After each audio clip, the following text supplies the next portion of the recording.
I am a scholar, I am educated, but I was forced to learn these foreign languages, which are not necessary.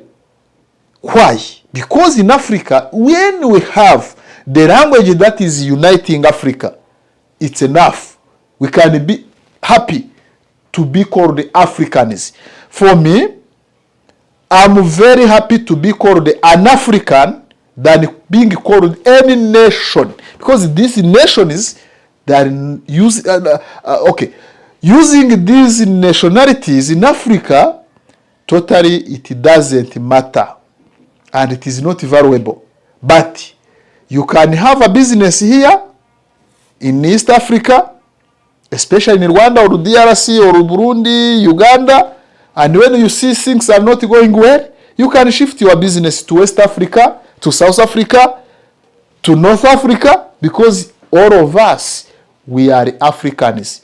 See, the people from Africa, when they go to Europe, when they are reaching to Europe, they are called black people from Africa. They are called Africans. You cannot segregate the people from the two different nations, the three different nations in Africa, as long as they are in Europe. So, I was saying these borders always will advocate. Friends of NAfrica TV, good afternoon. It's my pleasure now to have this occasion of being with you. And it is our part to be on this microphone of NAfrica TV. First of all, we wish you Happy New Year. And this year, 2026, let be it an year that has a lot of changes in your life. So at NAfrica TV, as usual, as normal, you know that always we talk about the culture, the stories related to culture. We talk on the stories related to history, politics, education, and social welfare, economics, transformation, and youth, women empowerment. So all of this perspectives we are working on, we have chosen that Africa must be a continent which is not poor. We have to advocate on this NAfrica TV, and we talk to our continent, Africa. So once we say Africa, always you will hear me saying Africa. What is Africa? And why Africa? Always we talk the Africa, the continent which is unique, we Africans, the people who are listening us, and the people who are watching us to NAfrica TV, we encourage you to be part of us. We thank you so much for your kind contribution. We thank you, those ones who are our partners, because when you are a partner, it is really amazing. When you are a friend sometimes goes away, but a partner always is remaining with us. So those ones who have subscribed, we thank you so much. Those ones who have liked our content, thank you so much. And those ones who are sharing our content, thank you so much. And whatever you are doing to promote this NAfrica TV, thank you so much. This is Dr. Antoine, the Managing Director of NAfrica TV. So I welcome you to our platform where all of you, we want you to contribute on building the social and the social perspectives and the society. So this is a great challenge that I wanted to come on. The question that I want to ask is this. The truth about Africa, the world refuses to hear this truth. Why? The truth about Africa, the world doesn't want to hear this truth. What is this truth? Friends of NAfrica TV, what is the truth the world has refused to hear? Africa has 54 nations. And these 50 nations, why the voice of these 54 nations is not heard by anyone? Let us go to UN Security Council. What is the country of Africa that has a seat there? So you cannot say that you are you are in United Nations by ignoring these 54 voices of these nations of Africa. So the truth that I'm saying, in Africa, there is a dilemma that says Africa is a dark continent. Africa is a continent that is very poor. It has the poor people. No, Africa is not a poor continent, and the Africans are not poor. We are not poor at all. We are rich, but these people, they have pluralized us, our mindset.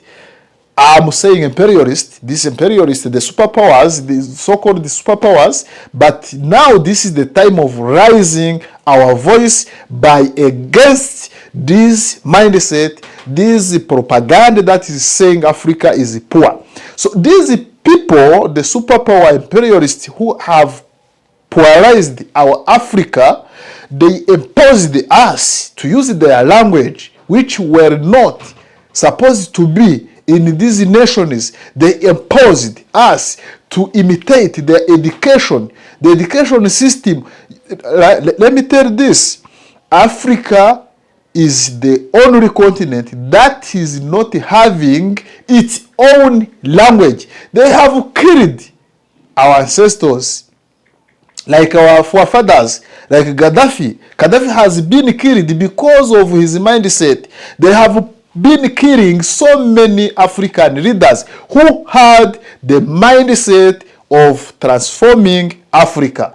So Africa, always we are standing up by raising our voice on advocating this continent. Africa, it's a unique continent that has so many young people. These young people, it's manpower. And these guys, they have a trick of uprooting the young population from Africa to Western countries, which is very totally stupidity.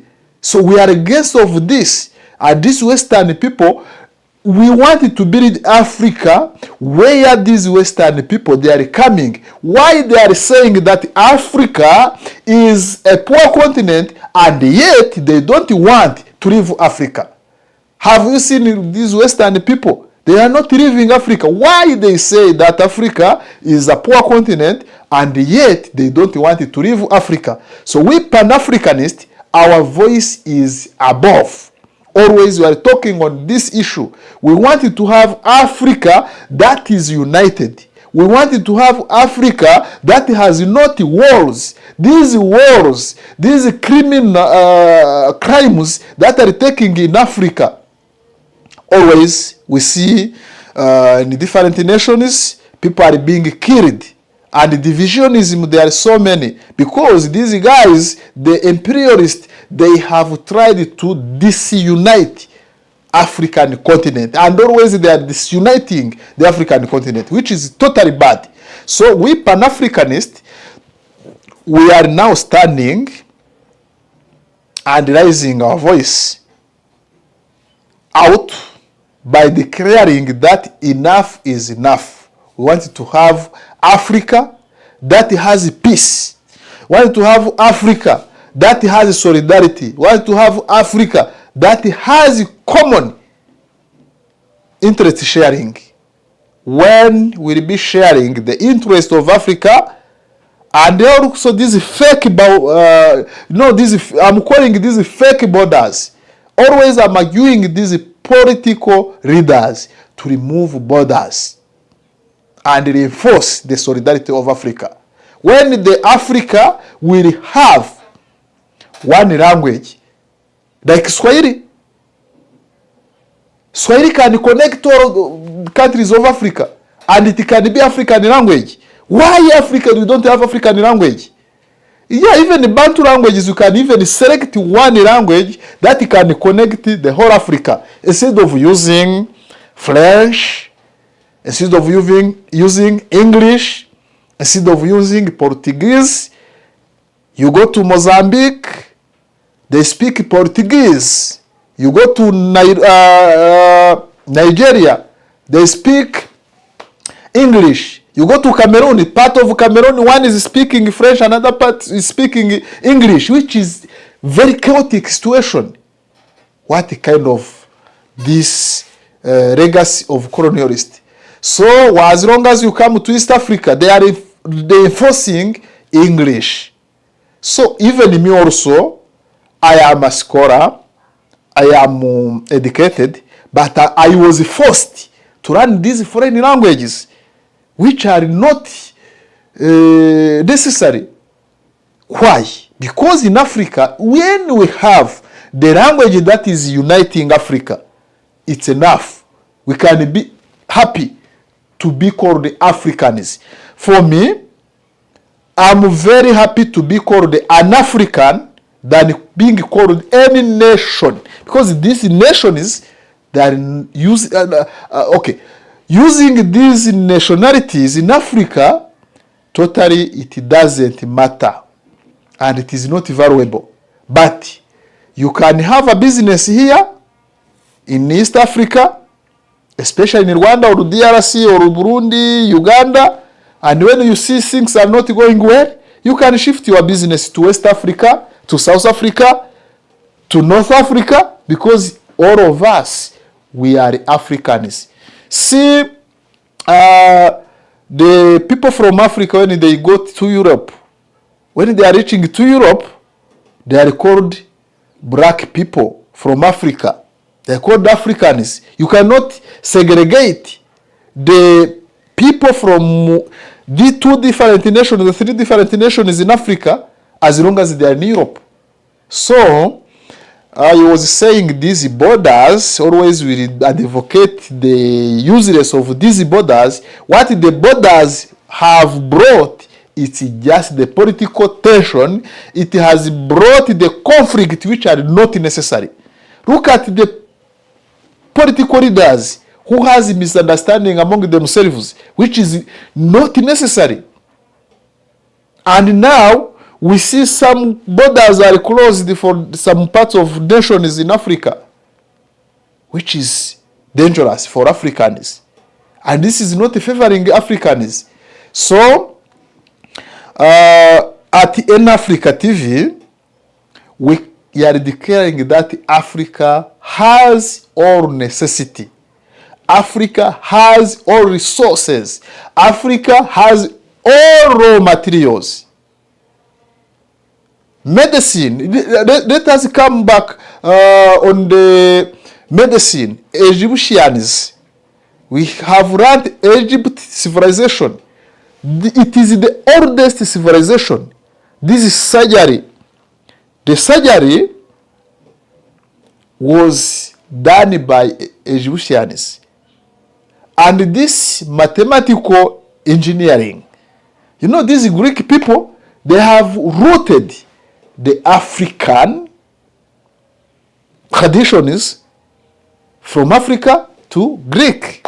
But Greek civilization, it is not oldest than Egyptian civilization, which is considered the father of all civilizations.